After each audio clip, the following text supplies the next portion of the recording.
What it do, Moody?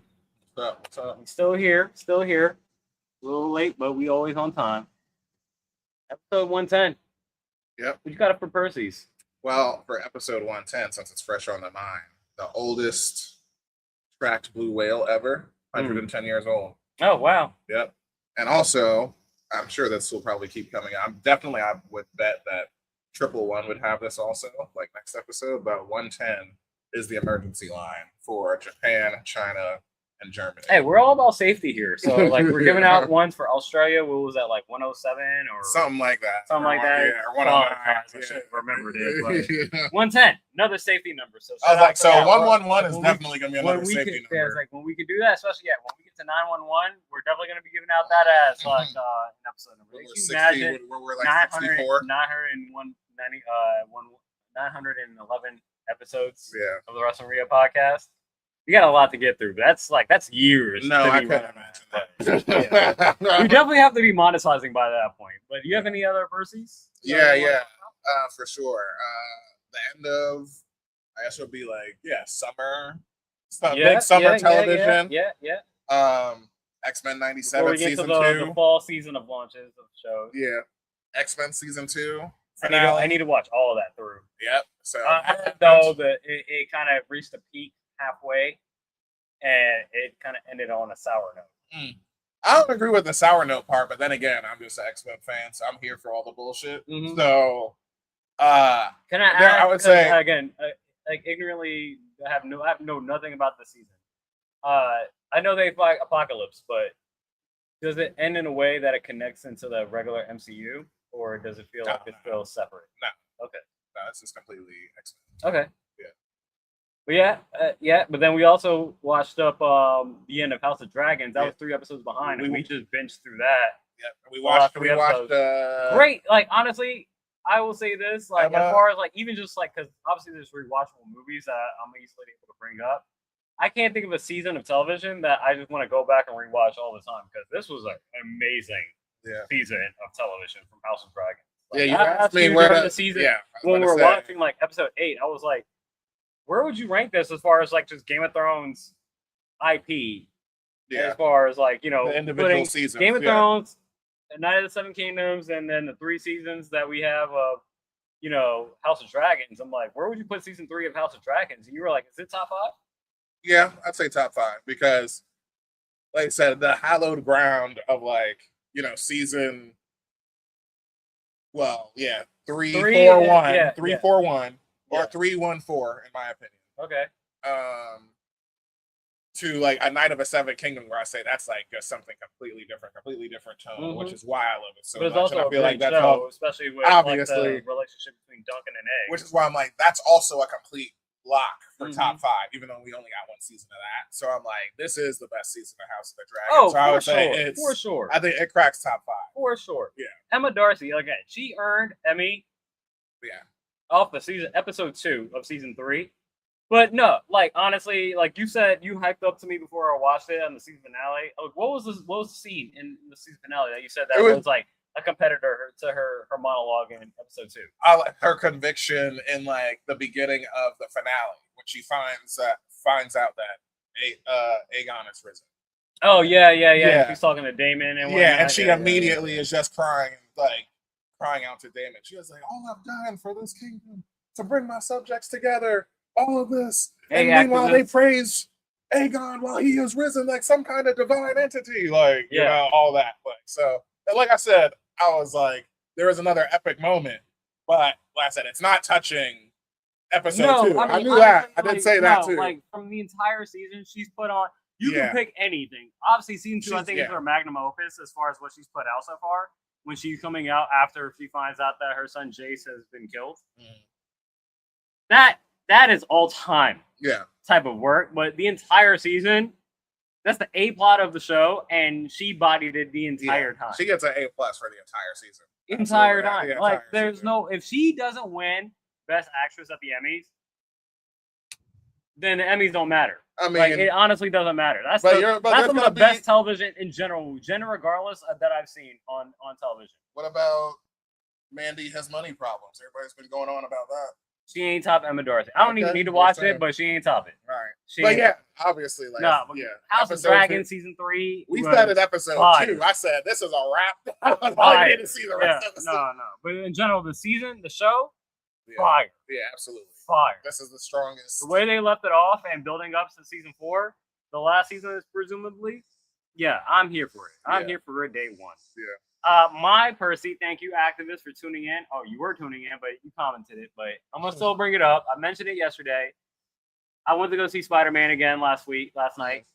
I saw it in 40X, my first 40X movie. Yeah, this is specifically a review of my 40X experience.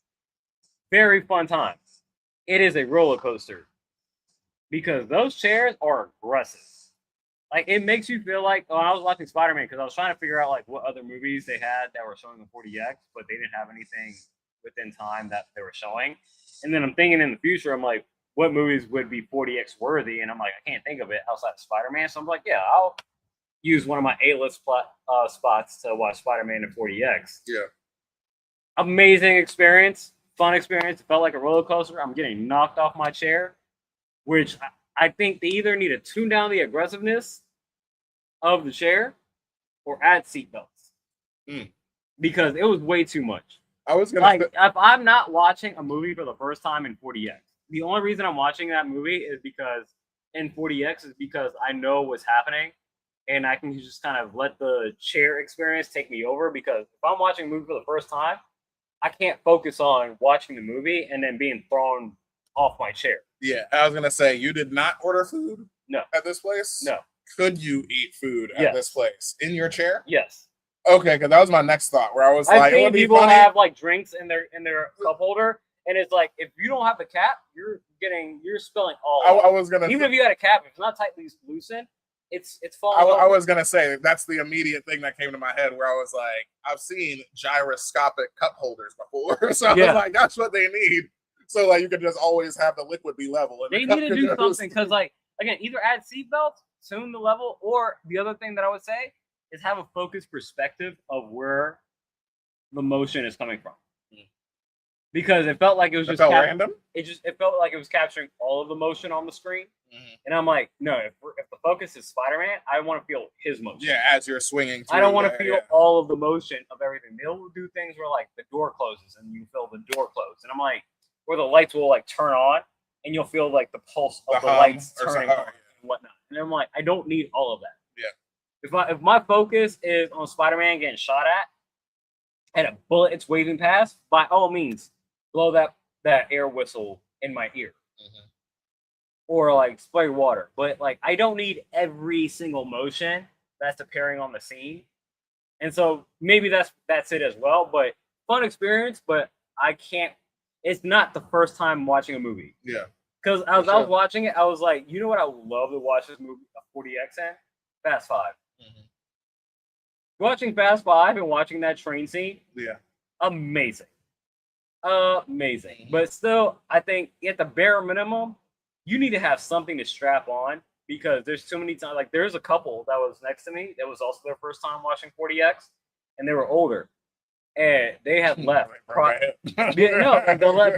noticed the lady that was sitting next to me. She basically was like, "I can't put my back on the seat because I was like, it's just way too much." And then eventually they left prior to the Hulk Spider-Man fight in the DC. I hope she had fun chasing. And so I was like, you missed out because like the opening scene when he's chasing the tank and you're swinging through the city, I was like, bro, like we're all as a crowd, we're all just laughing about like how crazy the shifting of the chairs is. Like you're almost literally about to. If you don't grab onto the seat railing of it, you're falling over of your seat. Yeah. But it was cool when he's like swinging through the rain and you're getting a mist of your face. It's dope.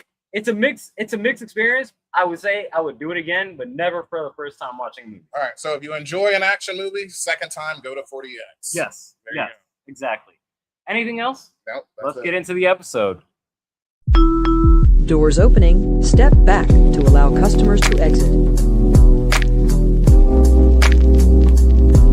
To the crowd is the how it's behaved. It's my tag. That's my pro. Duty coming off the top rope. That's the re-up podcast. A weekly stroll through the avenue of wrestling. Follow us here on this YouTube channel. Like, comment, subscribe. Join us every Saturday afternoon evening. And follow everything Episode 110 of the Wrestling Re-Up podcast. And I think we had a pretty good week of wrestling. I don't think it was as good as last week, but I did find a lot of stuff that happened on this show, on this week of wrestling, pretty entertaining. Some primos, some possible presidentials we'll get to talk about. But I think we can head straight into the flagship store and talk about the main outcome of the show, where we had an opening segment of Solo Sikoa having a promo battle with his brother Jay. Well, first of all, being over his shit, starting the Yeats himself, and then his brother coming out and saying, "You stealing my shit." Yeah. But yeah, the warning shot being shot and dodged by Solo. I had, Solo asking everybody in the crowd if they're okay, because Jay is not a sure shot. So that was hilarious. But yeah, ended up working ourselves into a matchup at the end of the night. That was our main event. Which was the main event, because the stipulation was that if Solo loses, that he will be delivered to Roman Reigns by Jey Uso. Yes, he has to rejoin the Bloodline. That's not what the stipulation said, and this is what they brought up. It's like, that's the problem. You looking too much. No. I'm not talking about that. But I'm saying, as far as stretching shit out, yeah, because delivering him is not joining the Bloodline. We agree that's what it should be, but that's also why I had this as a mid and a surprise loss by Solo, because I'm like, we just had effectively like the Solo independence match, like him as his own man, basically turning face with Royce Keys and LA Knight on his team and getting the one up. And then we just, pardon the pun, but run it back effectively, which that should have been, this is just a continuation of the same thing, where I'm like, oh, okay, so he beat his older brother and then you're just going to get sucked back into it anyway. All right, that's why I said it was a surprise for me, because I was thinking like he's still going to be Solo Dolo, Solo as he's been calling himself now. So, but yeah, it makes sense. Obviously, Bloodline is Bloodline, main story, yada yada. So, you have this as a mid, I have this as a primo, and I think a lot of my primo is built in for the fact of my fantasy booking that I have in this, because this is pretty much the second time we have someone that is forcibly to be having to, in my opinion, rejoin the Bloodline. Earlier, we had Jacob lose to Roman and have to rejoin the Bloodline, but once that moment had came, Jacob was like, I'm still employed, right? Bet. Fine. Fuck it. And he's joining full force, no problem, rejoining the Bloodline, even though he was at odds with them initially. I would hope, as I mentioned in our pre-production, text message chat, that Jacob Solo is going to be rejoining the Bloodline begrudgingly.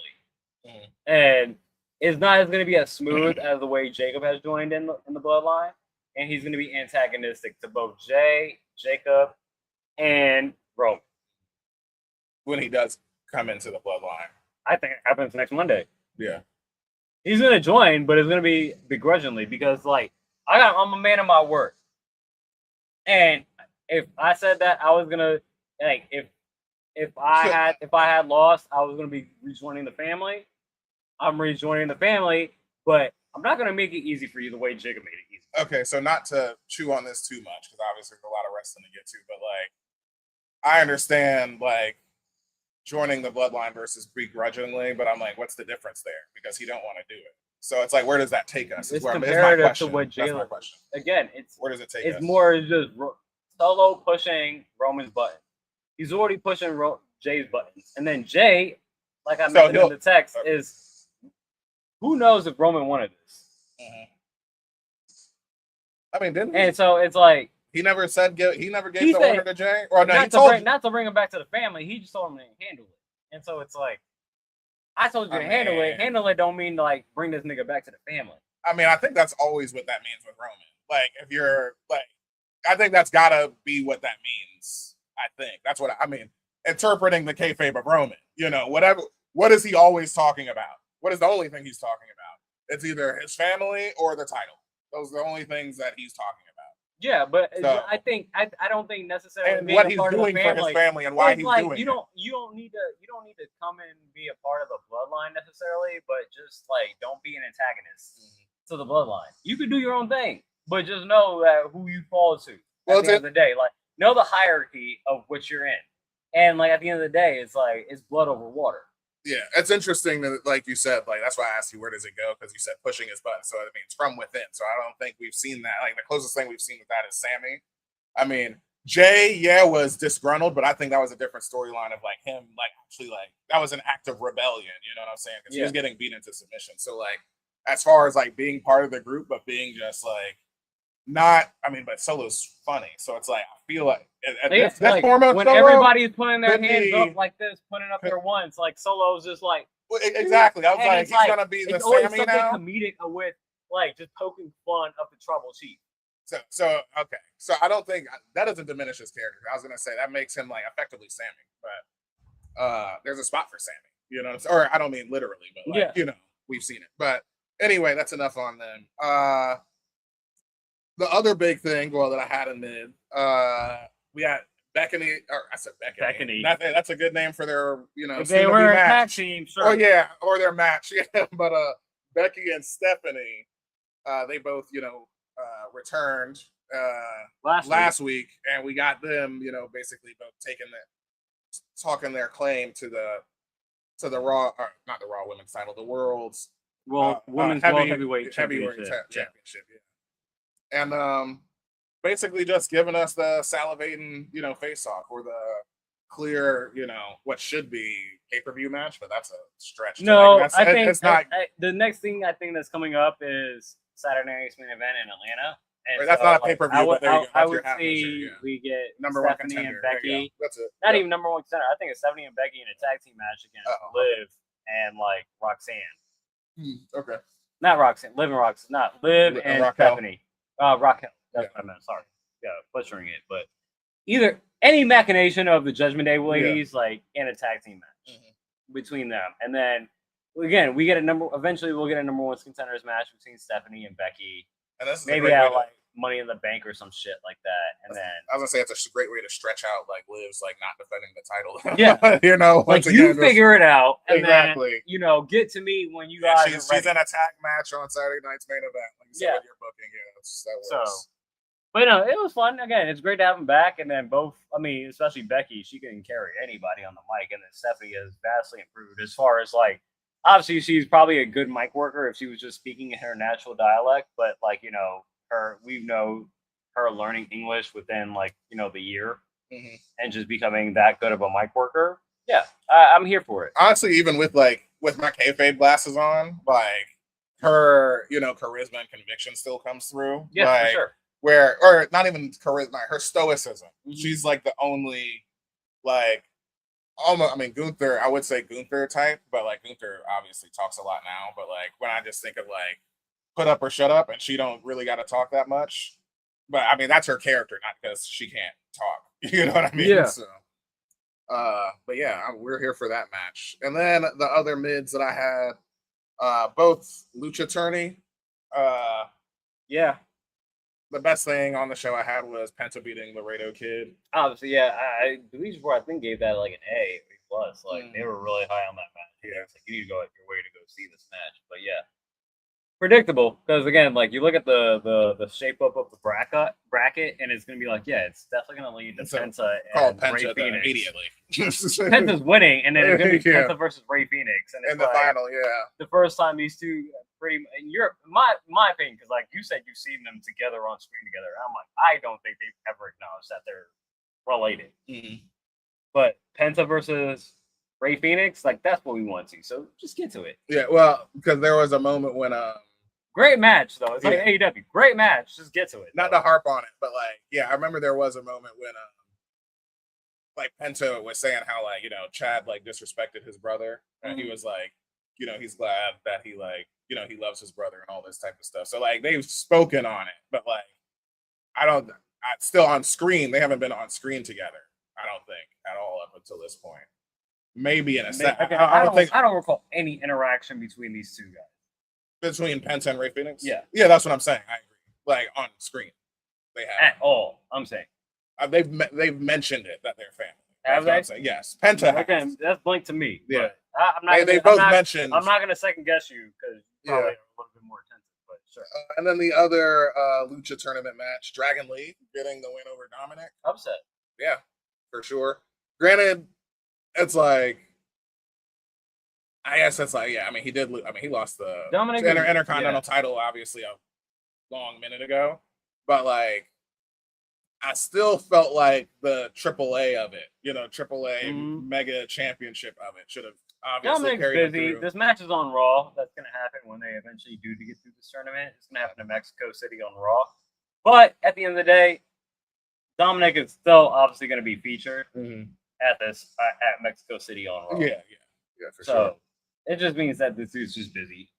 So, kind of an upset, but understandable upset when you think about like where Dominic is as far as, like you said, AAA, Mega Champion, and whatnot. So, it is what it is. El Rey de Luchadores. The shake I got was Austin Theory getting the win over Akira Tozawa.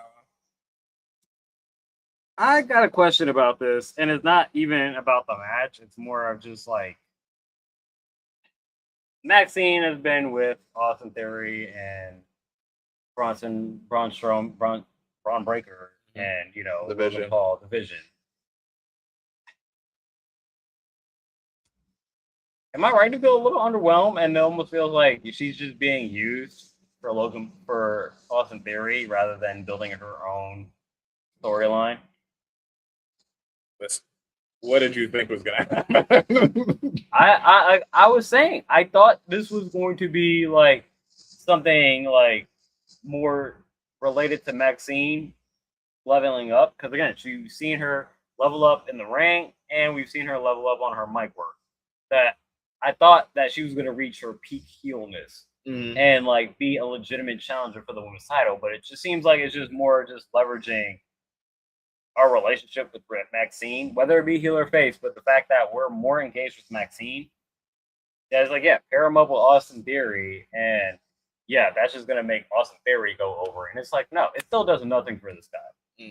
And it's no fault of Austin Theory. It's just, I think, again, Austin Theory in AEW probably is killing it. Yeah, he's probably having a ricochet. Him and Kevin Knight.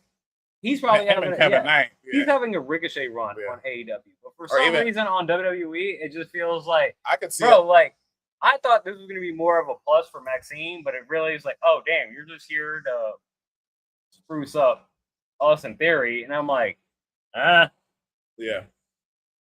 I mean, am I wrong to think that? No, that's exactly what's happening, because it's not happening for her. The only like the heel that's coming, that's like radiating off of them, is this storyline with Maxine and shit. That's what it is. But the storyline with Maxine is on pause almost. Well, the turn happened, and then like now you're just bad, and there's no you're not continuing it forward. I agree completely, but that's exactly what the story. I don't want to say that's what the story is, but I'm saying that's the juice, that's the rocket. The nitro that they gave her was kicking Otis, in the nuts and all that stuff, and that's the same nitrous that he's running off of. But that's not because of him. That's because of Maxine. Because, like you said, we care about Maxine more than we care about Austin Theory. So I agree with your point that it's her rubbing off on him is the plan, more so than doing something for her, because we can always. She's been a valet. She's been a valet 80% of the time she's been in to the Stephanie back here, Becky Lynch promo. That's calling some saying she's gonna win. Obviously, Stephanie and Becky are the top two contenders, but it's so like put yourself in that position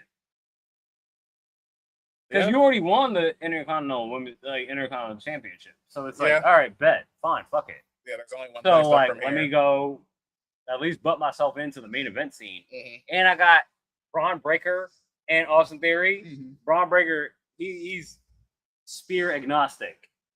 I can imagine Braun Breaker spearing Stephanie back here or Becky Lynch. Sure, but that's the problem with WWE. They're not going to do that necessarily. And plus, in order for they would do it with Becky. Do that to get to Seth Rollins. They'll do that. I think they would do that. Well, sure. I mean, that's a different storyline. We're not talking about Maxine at that point. You know what I mean? No, but it happens because like Maxine is coming after. Well, so we're talking about Maxine. Okay, but you. I'm saying. But now you're bringing up like that's going to make us care more. It's all connected. It's all. That's all I'm saying. Like that's how you elevate Maxine instead of just using her as a prop for Austin Theory to get over as a heel. Okay, but you just used. Like once again, this is we're talking about. I can see Austin Theory hitting his finisher on the problem. back Maxine here, is not a credible threat to Stephanie or Becky at this they're not point in time. positioning her like that when she has all the in ring. She's not in ring. She's not, and even because she beat Becky. I know that, but I'm saying even with that, Becky is still a 95 or whatever the fuck on 2K. She's winning 9 out of 10. She's gonna beat the shit out of her. So yeah, you can say the guys are there, but like I'd say. WWE is not going to lean into the guys interfering with, like, you might do at most like the leg foot. I mean, when they go up against the apron, grab the foot thing. For sure. You're not spearing Becky because that's what you're going to need to put Becky down for Maxine to win. Like, Maxine is not winning off of the, if she does win, she'll win off the schoolboy, obviously, sure. Which is the most cheese dick way to win. But that's underwhelming as fuck. But yeah, it's a heel thing to do, sure. But yeah. You're right to say it's only one way from up. They could be doing more with Maxine rather than a proper up for Austin Theory. That's all I'm saying. I think they just said a rising tide raises all boats. That rising tide was turning on Otis. That's what that is. Them trying to rise Austin Theory for the umpteenth time is diminishing Maxine's heel turn, in my opinion. I think she's already just valet again. I don't even have her as wrestler. And that's disappointing as fuck. That's disappointing as fuck. I mean, she's been there since the rivalry with Becky ended. She hasn't been like in ring. She hasn't been doing no in ring stuff. So it's not like I was expecting it. Character. I think there was more character development because it's like, now we have validation that Maxine has improved as a wrestler, but enough to be in the main event scene. Yeah, if your character allows it, yeah. But you still got to work the main event scene. That's the thing. And she can do it. Okay. Like I whole believe that she can do it. They're just like, yo, no, your role right now is to elevate Austin Theory, and that's bullshit. Mm-hmm. You can elevate Austin Theory while still striving for something. You just don't have to be a valet. And I agree with you. Right now, she's probably a valet, and that's bullshit because you won the Intercontinental Championship against Becky Lynch. Yeah, I don't even see her as like a legitimately. She is active.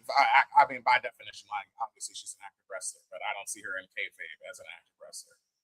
That's bullshit. Yeah, she's just Austin Theory's girlfriend at this point. You don't see it, but like on a regular, you don't see her as being. I don't think her getting matches. No, that's bullshit. No, she's not getting matches. The Maxine segment will be the Vision segment.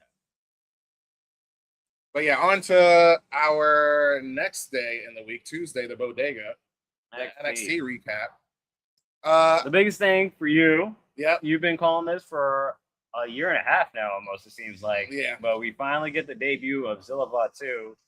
Bleacher Report rated the match between Grayson Waller and Cruz Montana for the number one contendership for the NXT Championship as an A, I want to say. But they gave the debut an F. Yeah. But immediately when it happened, you texted me that Zilla Fatu finally debuted, and you was really high on it. Yeah, because the debut, just Zilla Fatu is top shelf. That's why it's in primo for me. Because I do it like without even like, I watched it immediately where I was like, oh shit, I saw this, it was like one of those legendary refreshes, at work, and it was like, 2 minutes ago highlight. Yeah. And that's when I texted you. But like just seeing him, I was like, oh yeah, fire, obviously amazing. But yeah, the match was going well. And as I mentioned before off pod, which I wanted to get out, was I definitely agree in the sense because I had this as a double-edged sword in primo. Like the reason it's not a top shelf is because like it really did feel like. Now with seeing Zilla, it's like really feels like the restacking of the deck is complete for like the top of the men's division for NXT when we had like all of the new younger guys coming in, and I was like, okay, well, you only work with the pieces you got. So now that we got Anaraku and we had that, rivalry as a serious contender hold us over for like 2 months, 3 matches, whatever it was, that helped float the boat of these Mason Rooks and Tristan Angels and all these people who, by this point, have, in my opinion, fallen to the wayside of like, I'll say North American division versus top NXT title. You know, Granted, Grayson Waller. I have thoughts. I would still put Grayson Waller in North American title division. I think it's just like, I mean, it's he has the, I mean, he has like obviously main roster legitimacy. So it's like I don't have a problem with him being there. But if you're talking about being more likely with, you know, a Cruz Montana, and now we got a Zilla Fatu. Can he drop it now? Yeah, I don't have a problem with Tony D dropping it. Now it's just your choice. So now Naruku's off the board. He's at the back of the line. So now we got to make, I mean, we were having a number one contenders match. So really in my mind, I was like, damn, Ricky Saints should be here because he ain't doing nothing on SmackDown. Like we just saw him like in a segment, you know, talking to yeah, we know that. But even still, like it's been weeks since we've seen him. Like he basically debuted in the, you know, same thing with Blake. So it's like I get he was also like low key a holdover champion, but I didn't want him to like beat Oba Femi. Mm-hmm. Like he should have just relinquished it and then basically been another. Oba did relinquish it. I know after he lost. He lost. He did lose to Ricky. Ricky beat him for the title. Yeah, he won it back. I get it. I'm saying he should have stayed undefeated. That's my point. Oh, okay. Because he, like, we see what he is now. He should have just been undefeated that whole time. And if you're going to give Ricky that big of a rub, beating Oba Femi for the NXT title on NXT, let him. He's one of those guys that could help Tony D carry this load right now when we're talking about characters and guys we care about, right? You know what I'm saying?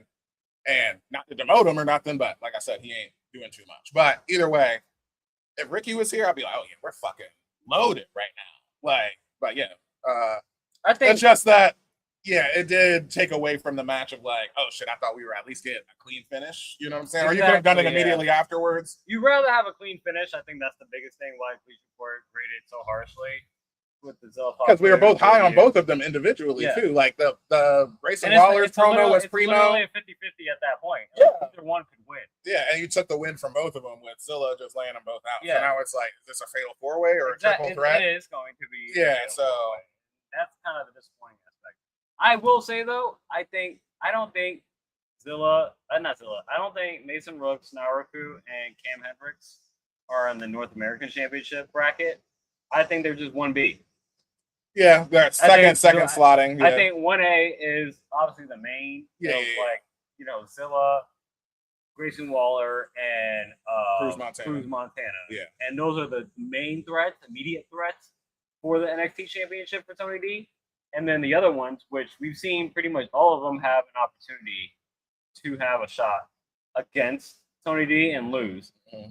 They're working themselves back into getting themselves into 1A. But I don't think they're in the North American Championship. Sure, I mean, they've obviously, like, Cam Hendricks obviously attacked Tony D. Mason Rooks attacked Tony D. So, yeah, they put themselves there when they immediately came. All three of them have lost to Tony D. Well, did all of them get title matches? Yeah. Okay. So they got put in the back of the line. Okay. Maybe Mason Rooks didn't, but Naruku definitely did. And obviously, Cam Hendricks definitely did. Okay. So, yeah, you're right. They just got knocked to the back of the line, and we just had that exact match. But yeah, it's 1A, 1B. Yeah, that's a good segue into, I didn't write it down on here, but yeah, Cam Hendricks did beat Mason Rooks on this episode. Yeah. Drop kicking him into the, or not. Did you say that's a surprise? Yeah. Okay. Yeah. Yeah, from like granted, Mason Rook also, for as big as he is, like, you know, you can't miss him. So it's like, we've gotten promos from him and shit, you know, interviews from him and stuff, but I'm like,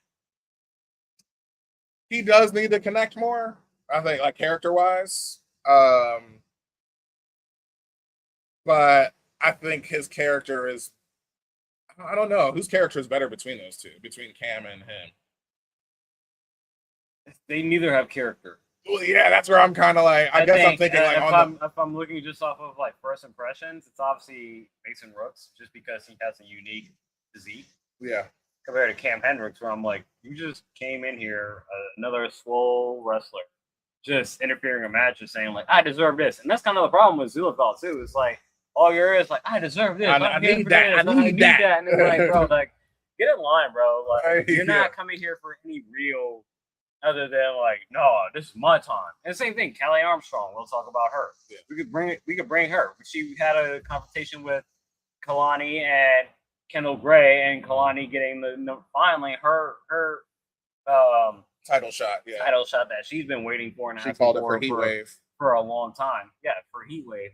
It's like, yeah, like even for Callie Armstrong, yeah, you definitely should be in the bracket of these world titles. But I'm kind of getting tired with NXT and mostly NXT for just getting like, nah, I'm here. This is my time. This time. I was like, okay, whatever. Like, and they all think they're reinventing the wheel when Yeah. they're doing it. It's like, And this is it's literally like, like the most generic thing for you to do. Like, outside, because that's the most generic motivation. Exactly. Because Mason Brooks has the same exact thing. It's just he hasn't verbally put it that way compared to like someone like Cam Hendricks or Zilla Fatu or Callie Armstrong has been putting it. Yeah. So it is what it is. It's mid at best. Mm-hmm. I mean, the Black Girl Magic won out in that segment too, where they wiped out Ren Sinclair. I'm hoping Kalani wins it. Yeah. I don't think she is because Ren just won it. He just won it. So it's just like, Ren, Kendall, Kendall just won it. And so it's like, yeah, you're going to have Kendall hold that belt for at least a couple more months than just drop it in 2. Yeah. And I mean, Zaria's had the title for at least 3 months. Yeah.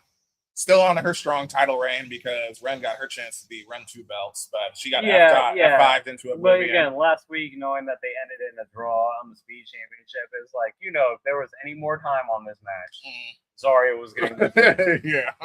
So but I thought it was cool, like just storytelling, like bringing it up, cool storytelling between the weeks, just because they are both champions. And it's like you couldn't beat me at my event, effectively. So it's like. And that's a sort of offhand way that I deserve a shot at yours. But apparently there is going to be a unification match between Zaria and Ren for the Speed Championship and the Women's North American Championship. So seems like we're going to be done with the Speed Championship. The fastest woman in America title. Nice. You could play it like that.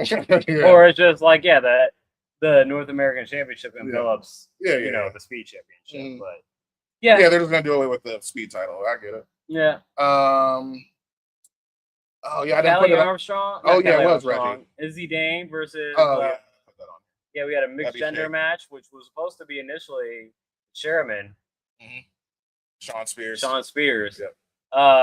Teaming up with not Izzy Dane, Lizzie Rain. Yeah.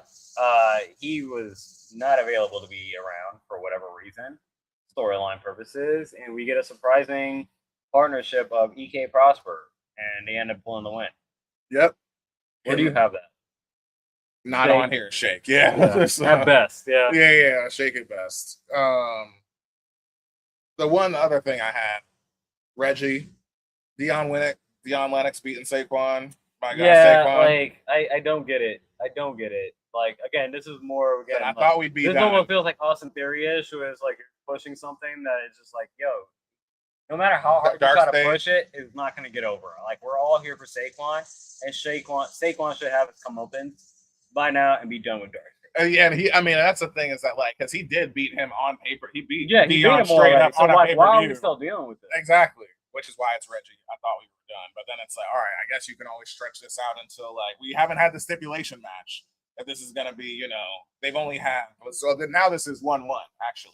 So we're probably getting a match of Heat Wave, stipulation at Heat Wave. Hopefully, and that's the end of it. Yeah. Hopefully. But his whole gimmick his whole storyline for Saquon has been finding partners. Yeah. Like obviously he has a social media friendship with, Ren QCC. and then, he teamed up with Romeo what's his Moreno. Name? Yeah. And Moreno and Noam Dar. Yeah. And they lost. Yeah. So it's like, okay, do you need like someone else? Trio titles. Is it OTM or whatever? I don't know, but just free my nigga Saquon. Yeah, like because he's clearly the star of this segment. He's clearly the star. Like, he was the star when they walked. I can't wait for this dude to get onto the main roster. Yeah, he's better off honestly being in with Ren QCC. Oh yeah, just doing some fun. Yeah, give us a weirdo dynamic, like weird friendship. They have great dynamic. Yeah. Like 2 white girls and a black guy. Yeah. It's like, what? This doesn't go together. What? This is blowing my mind. Like, and watch them get over as fuck with matching. For sure. With matching t-shirts. Ren QC would definitely be bigger than the regular QCC. I was just trying to think of Ren-Q Sugars. I don't know. Ren-Q, I don't know. Ren-Q is obviously the thing. Saquon was. I'm just like, how could you add him into that? He would give respect to Ren and let her. The Ren-QCC. Yeah. On to the coffee shop. Dynamite. Yeah. What was the highest thing that you had on here? Swerve's return, and this was really more so. I'd be putting. Were you optimism. surprised with Swerve returning? Yes, I'm surprised with his return, and I'm surprised with his return in the segment that it ended up being, because him coming back in the middle of it makes sense for him to interrupt Hangman of anybody, but it's a trio segment of just celebrating the new trios champions. Mm-hmm. Hangman's about to talk, and then we get the whose house is it? And it's like, oh shit, Swerve's back. That's nice. So their history goes without saying in AEW. Of course, great promo from Swerve. Like, yo, who have you become since I've been gone? Like, I've been gone for a little bit of time, and shit really changed around here. Like, you a bitch now, and you running around with all the other bitches. Like, and then Hangman's like, hey, you talking about results? You ain't got shit. Like, look at you, bro. Yeah, exactly. Yeah. That's like, yep, hey, facts. But and then you get an interruption from the Demand. Yeah, and Ricochet being hilarious. So we get 3 trios, a visual of 3 trios. Even if Lethal Twist wasn't here, I think it's pretty obvious it's a trio segment, but it just made it extra obvious that this is a trios thing. Mm-hmm. And Swerve is a single man. He set up a match for All In. Yeah, and granted, I believe in kayfabe, Swerve don't give a fuck. Like, he was like, I'll beat all y'all ass, even though that's not smart. But yeah, he's smart enough to be like, I got some backup. You know what I'm saying? Like, because Hangman is like, you ain't got nobody with you. And I forget exactly what he says, but I don't even think he says anything. I think it's a one that Swerve's laughs. Like, yeah. You don't know what I got up my sleeve type of thing. Which got us speculating, is it the obvious New Day, or you gave me a somewhat curveball? Hurt Business. Yeah, Hurt Business. Yeah, I think the betting gods lean 75. Yeah, 80% New Day. I think that would be too obvious. You're right. Though. Yeah, the surprise underdog bet would be Hurt Syndicate. Yeah, because we're gonna be happy regardless of whenever a New Day returns. If they return as a tag team or as a trios. So, because when that pop happens, it doesn't happens, have to be. They're still a tag team, and it's just you can win tag team and trios. Yeah, absolutely. There's nothing stopping them from doing that. Yeah, they've done that in AEW before. So you're absolutely right. But just I agree. You don't want to restrict them to a division. We know that they're a tag team, but in the essence of storyline, if they're coming to be Swerve's backup, then they're a trio for the immediate time. That's all. But yeah, it just refreshes the tag team division. Give us Young Bucks. We ain't got that. We talked about the type of matchups you can have, whether it be Young Bucks, obviously you want to see obviously Cope and Cage, FTR, the Demand. Yeah. Hurt Syndicate. Any combination of the Death Riders. They're gonna put on A+ matches, S tier matches for AEW. So I think it's still. I agree with you. I do think it is going to be the New Day, especially if we're doing this in All In. I think the New Day had just got off their non-compete. Yeah. So they're they're free to wrestle for whatever organization they choose to feel like. We talked about possibly off high, whether that be TNA, but it just be like, why? That'd be such a huge TNA setback. When it's just basically you're effectively working for WWE again. Let your quality of life go up, get paid more and work less, or that ratio at least. That's what Tony's doing over at AEW. Yeah. You know what I'm saying? So I believe it's the New Day, but just throwing a curveball. I think you're right. No, that's a good New Day. Hurt Syndicate would be also a possible. We hurt people potential. We hurt people, and Swerve, and that would fit too. It fits. So that should be fun to see. Possibly again, still going with New Day. We had a Continental Cup, 2 matches. Yeah, we saw Jon Moxley defeat for the first time ever in his match. Not first time ever defeating him, but first time versus between Jungle Jack Perry. Yeah, getting the win and advancing in the Continental Cup, and we also saw Jay White get the win over David Finlay. Yep.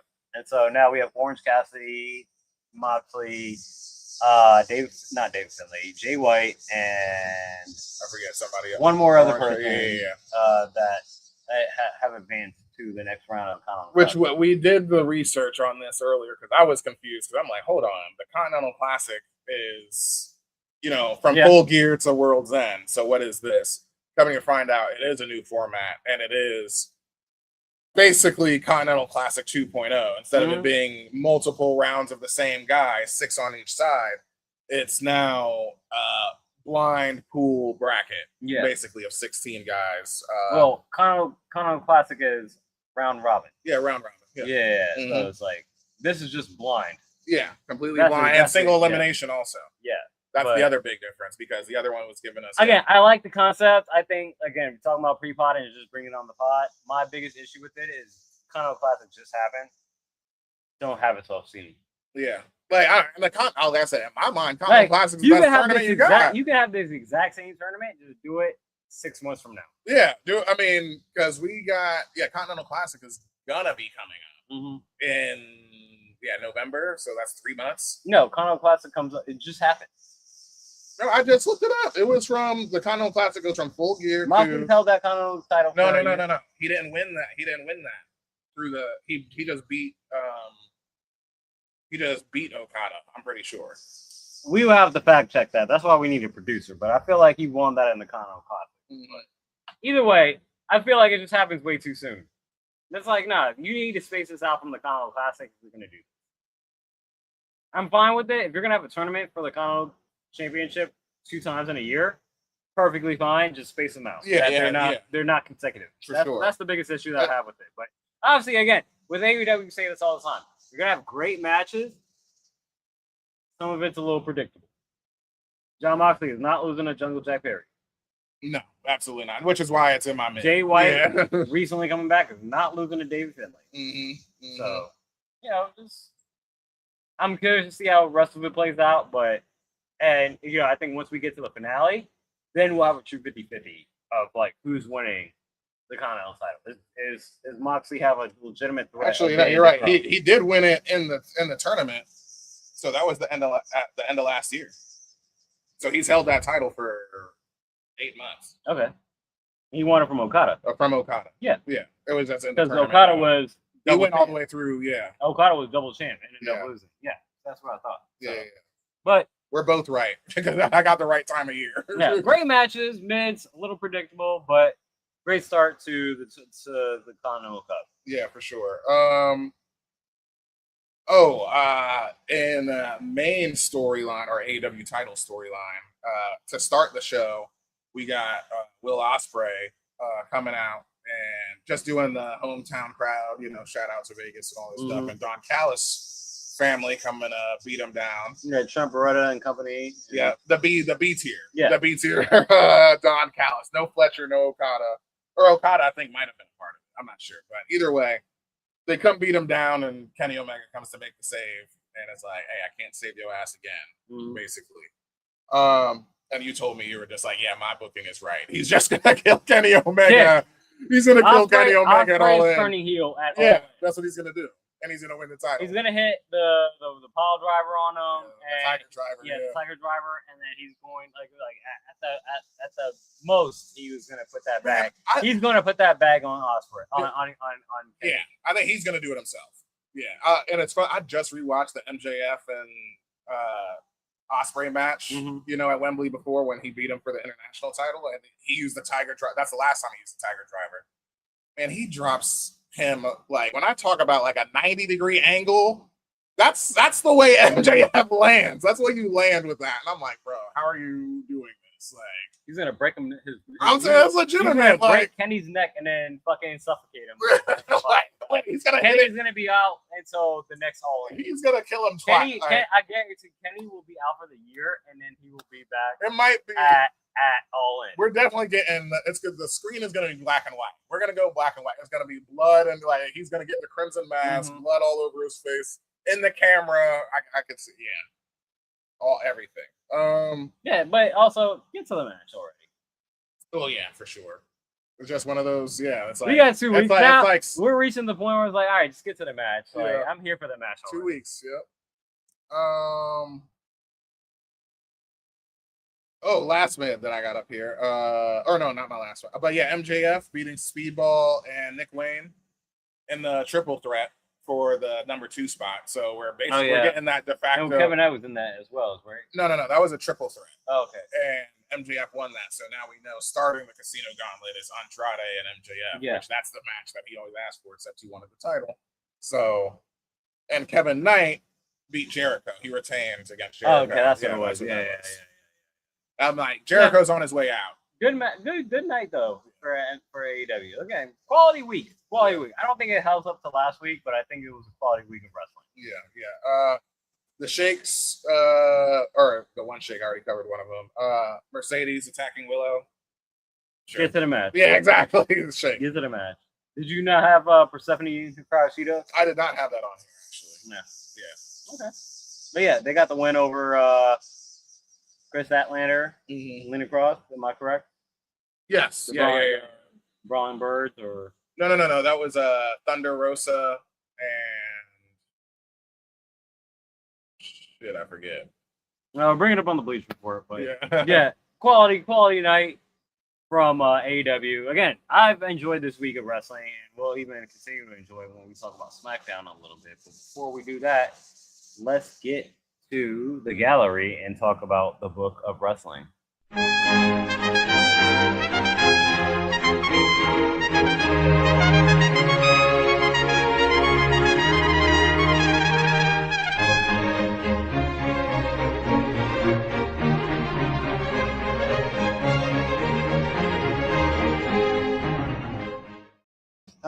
Before we get to the book of wrestling, correction of mine, because Moody just looked it up on the Bleach Report. Yeah, my World and Thunder Rosa actually did defeat Persephone and Shida. Yes.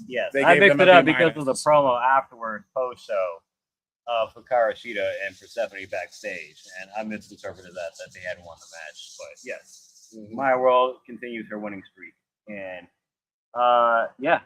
it seems like she's building up a rogues gallery of opponents possibly for TBS Championship. Book of Wrestling, we have 3 on the docket. Which one do you want to start off with? That's too good of a title, so I'm gonna put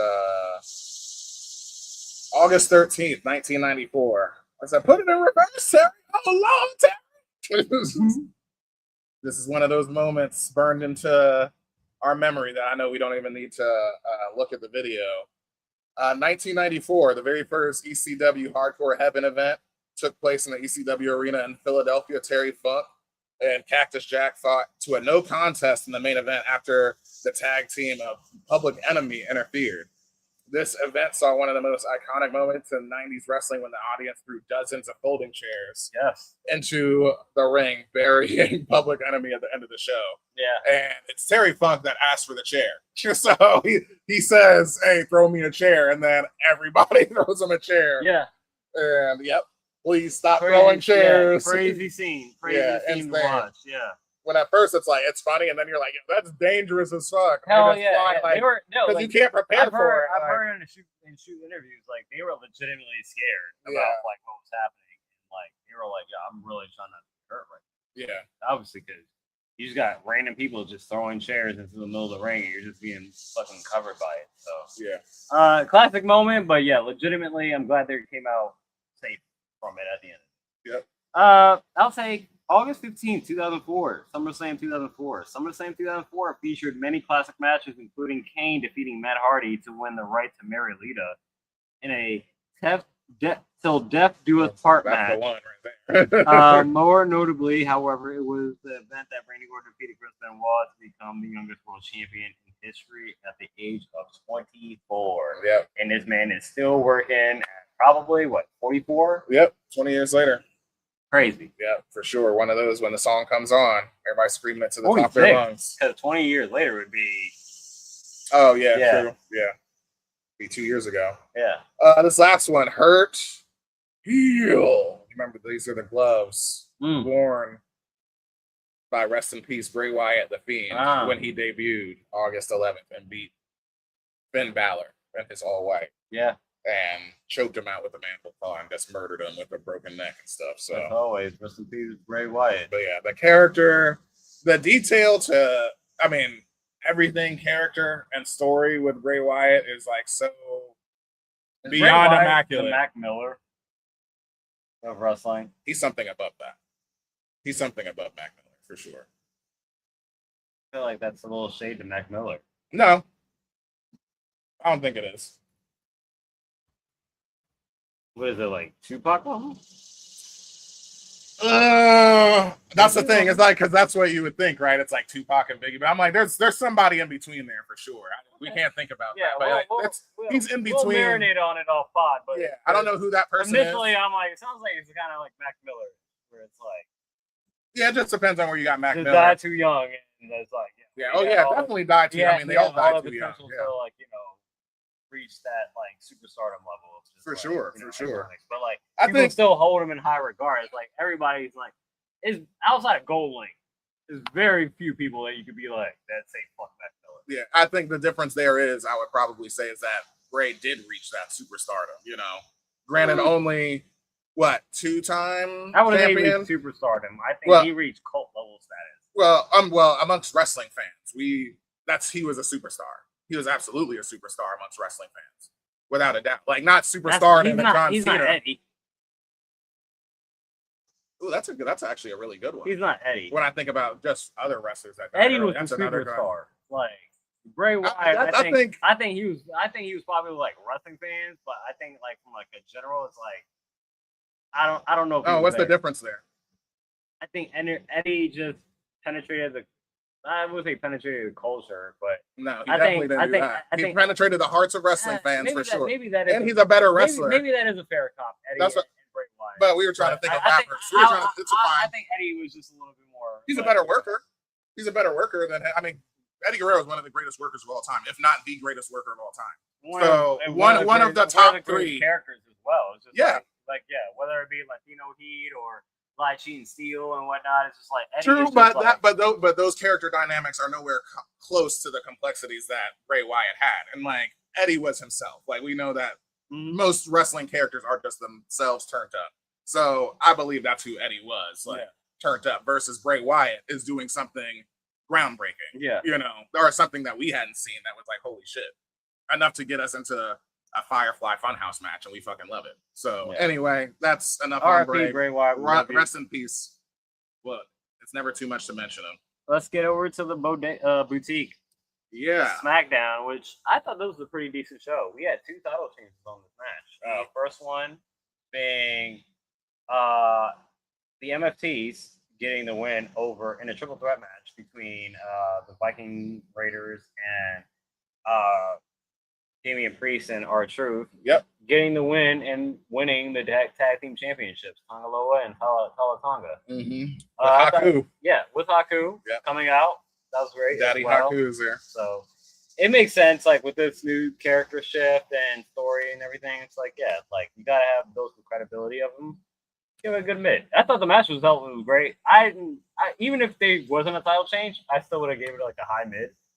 With the title change, I was like, oh, that was surprising. I genuinely didn't expect the title change to happen. And then, again, I expect 2 title changes to happen because, again, later on in that night, we also had Tiffany Stratton, after being attacked by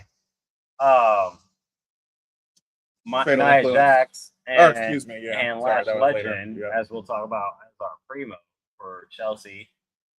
She had a match against JC Jane.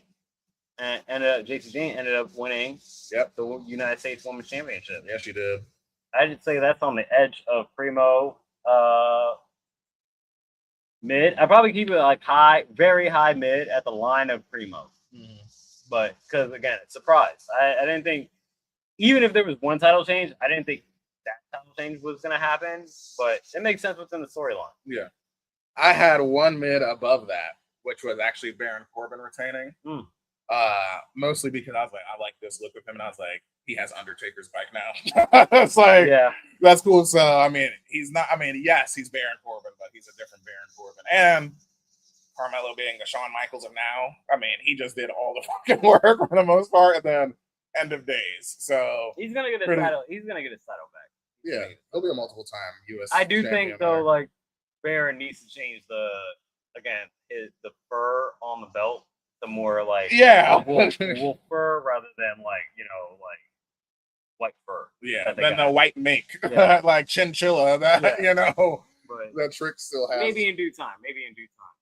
Primo though, this would have been top shelf, but it gets brought down to Primo because of the aftermath. But I think the promo itself was top shelf. I had it in top shelf.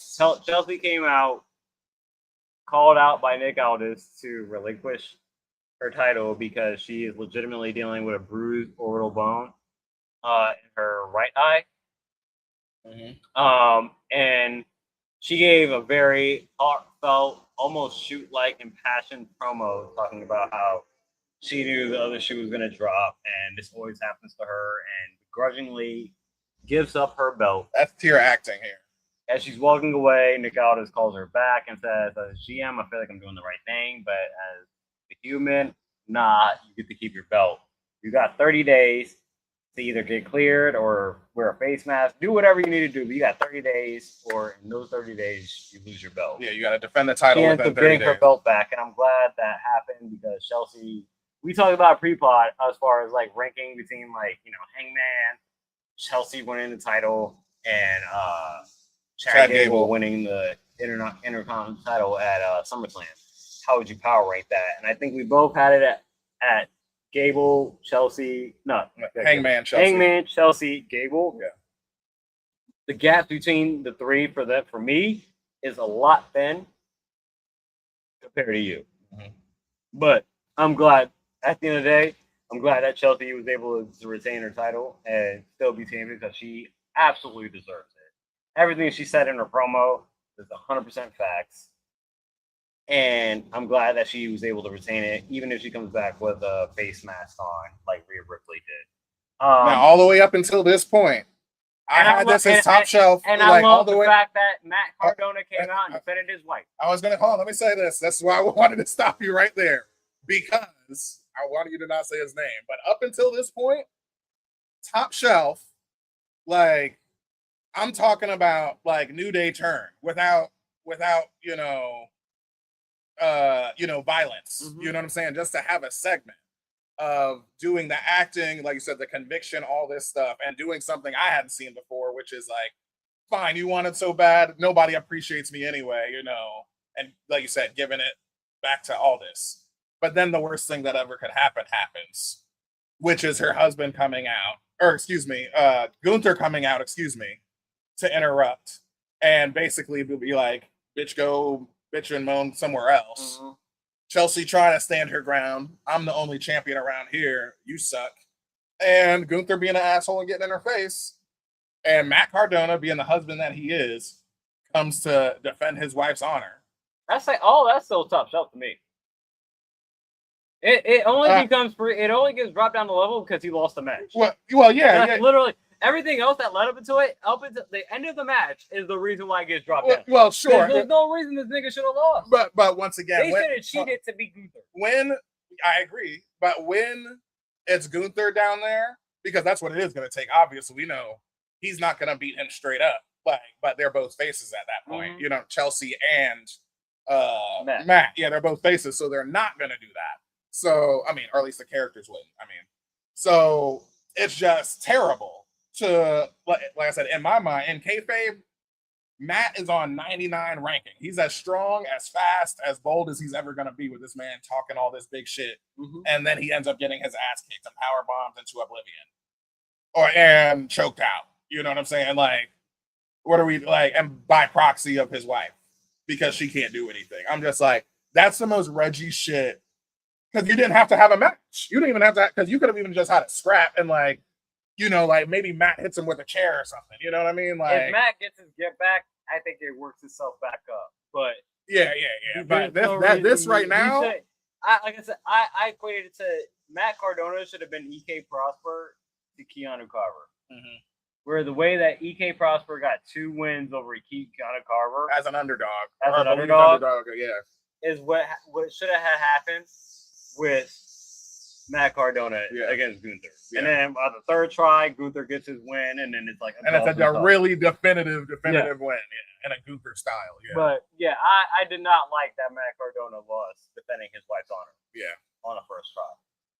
I hope they continue it and he ends up getting his comeuppance. But if that's it, I did not like that. Because do you think? All right. Yes, I don't think they're continuing. Exactly. Yeah. That's exactly what I was going to say, because that would be great to lift Matt Cardona up for. Because and even if he's been basically a jobber. Yeah, exactly. He's come back, which is I hate to say that.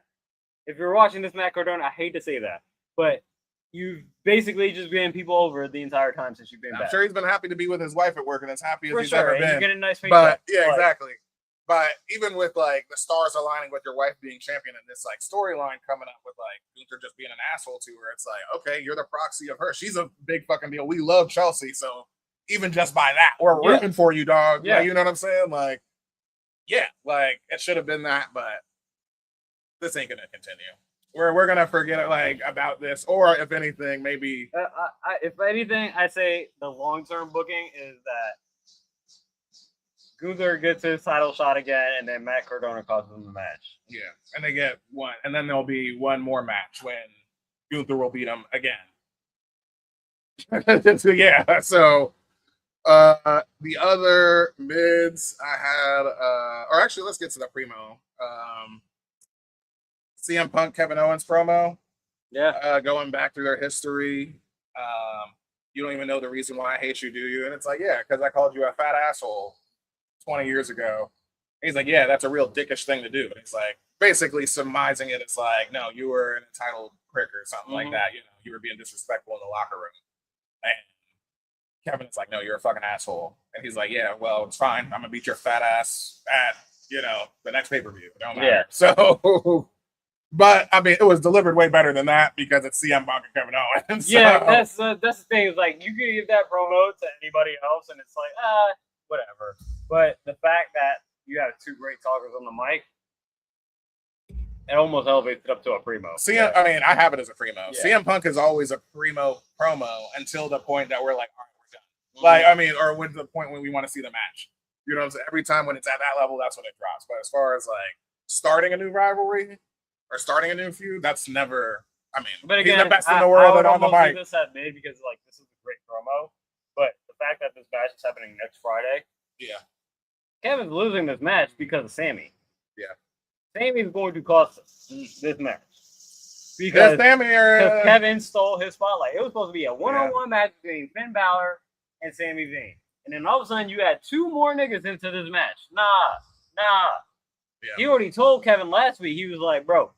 Don't think because we're striving for the same thing that I'm gonna stop my ambition to get that thing because for you. So again, you might have apologized, but still, bro. I'm costing you this match. The only ain't this in Toronto? Like, come on now. You know WWE is not letting no home country nigga win the title. The only problem, even when it's match, if it was a non-title match, there are Draymond and Steph when it comes to chemistry. 99 between when they got 20 something plus years of just wrestling each other back in Canada and all that shit. So, not that maybe I won't get tired of it because obviously Kevin Owens just came back, he feels fresh, but in the sense that we did get a year and a half ago the Royal Rumble. Ladder match between those two. Mm-hmm. I mean, are we just gonna elevate to Hell in a Cell? I mean, obviously not immediately. That's what I'm saying. So it's like, because you don't want it to feel Hell in a Cell, and we haven't seen a Hell in a Cell prior to this match between Brock and Oba in like how many years? Yeah. It's like no, you can't bring it back within 3 months. Well, yeah. I'm just saying in the sense that they're already at ladder match. You know what I'm saying? And they already tore the house down with that. So a street fight is a demotion. I mean, truly in kayfabe, in my mind it is at least. But street fight, maybe we get next between those two. So I'm like, that's where I'm like, how much will I actually care about it going forward? Yes, I like them both individually, and they have like in-depth care, like they just know and love each other. I mean, truly. So they'll make it work. But my thought is just like, how much can you elevate it, like their rivalry, without a title being there? I quit number one contenders match. I quit. Okay. Like, I think that's how you can get it without using like a Hell in a Cell. Right. Or yeah. Last man standing is supposed to be really brutal. Cody was supposed to have a match with Sammy. That didn't happen because we were 5 minutes left into the show, and immediately we get a Randy surprise attack on Cody, basically nullifying the match even happening. And Randy was about to concerto Cody Rhodes in the steel steps. Cody low blows him, ends up almost concertoing Randy Orton into the steps, but we end up getting, great timing from interference of all the suits in the back. Yeah, to pull the chair out, but then, as we're going off, Cody looks like he's about to put Randy through the table, and the commercial goes out. The show goes off the air. Mid. Yeah. Mid as well for me. I'm still unsure of Randy's motives, but sure. I get it. Two prime names that are gonna fight. It's a marquee matchup. Yeah, I think it just writes itself, and it's you don't need that much of a story when you just got those two. I think it's just Randy listening to the voices, living in his gimmick. The shakes that I got, Shinsuke's got a new tag partner, which if you are an international fan like myself, you would know, recognizing just by the colorful jacket, that it's Hiromu Takahashi. Last time we saw him or in North America, last time we saw him was on AEW, Forbidden Door, and defending against Pac, the New Japan junior heavyweight title, which he retained. High flyer, fun guy. So, it'll be interesting to see Shinsuke in a tag division. Honestly, I thought he was on his way out too, for real. Same with Asuka. Again, you're working as an ambassador for an entire region. It's you can work on a lighter schedule and still get paid dumb amounts of money. You basically got an AEW contract. You just are not wrestling on TV that much, and you're more so an ambassador. Yeah. Rather than, it's like Rey Mysterio. Mm-hmm. Rey Mysterio was you can go to AEW and still fucking be like Edge or Cope or Christian. Yeah. But if WWE is going to give me an equivalent, by all means. Mm-hmm. And all I got to do is just press tours and be a general manager for AAA or whatever, Japanese promotion TKO end up buying and whatnot. It's okay. I wonder what that would entail for Asuka, because, or when you're in it, because she's still an ambassador. So it's but she's not wrestling anymore. So I wonder what the ambassador role is when you're, just doing that, as a former wrestler. But the shakes. I said that already. And then we had some cut segments that weren't there. Julia and Blake had a segment backstage with Nick Aldis. Blake was just basically asking for attention on SmackDown, saying how she's the best, and Julia stepping into frame and offering to be the first person to shut her up. And it's poor Julia, you're gonna lose that match. So, and then we got, as I said before, I say, what is Ricky Saints doing? But of course, as I say that, he appears, this week. Also out of division, because it's a segment with Fraxium, and he's just basically calling rank, hey, I'm a single star. You guys figure this bullshit out, outside of the Nick Aldis's office. And my funnest one, because Kit Wilson is back. But we saw that Miz and Kit Wilson are now apparently free of the curse, but hey, kayfabe rules. I got to know the mechanics of the curse. What the fuck did they do? That shit don't just go away, but apparently it does wear off. I think that's what they want us to believe. They're not brainwashed anymore, so they're free right now. So they're back. It comes out for them if they're real true contenders of the tag team division. Yeah. Anything else from you have a what'd you call it? Did you talk about your Reggie for SmackDown? Oh, I had a Reggie for SmackDown. I did, didn't I? Yeah. Oh well, no, my Reggie was the Matt Cardona thing. Oh, okay. Yeah. Okay. So we didn't talk about your Reggie. Anything else else you want to talk about? I put love means nothing in WWE. Yeah. Anything else you want to talk about from the boutique? Nah, that's it. You got any off the hand champions? I don't. I don't. We'll make it up next week. This has been episode 110 of the Wrestling Rehab Podcast. Thank you everyone for tuning in. As always, please like, comment, subscribe to the channel. Follow us on the socials. Yep. Follow us on Spotify and download if you want to have an audio version of it without listening on watching on the YouTube channel. We have that available as well, wherever you want to get it, Spotify, Apple, iTunes, or whatever podcast you get. Moody, I know I just took your spotlight. How do you want to finish it? Hey, join us with 111. That'll be my favorite episode, right? Triple ones too. Hey, we're back to triple ones. Shout out, triple ones. Right. We'll catch y'all next week. Peace.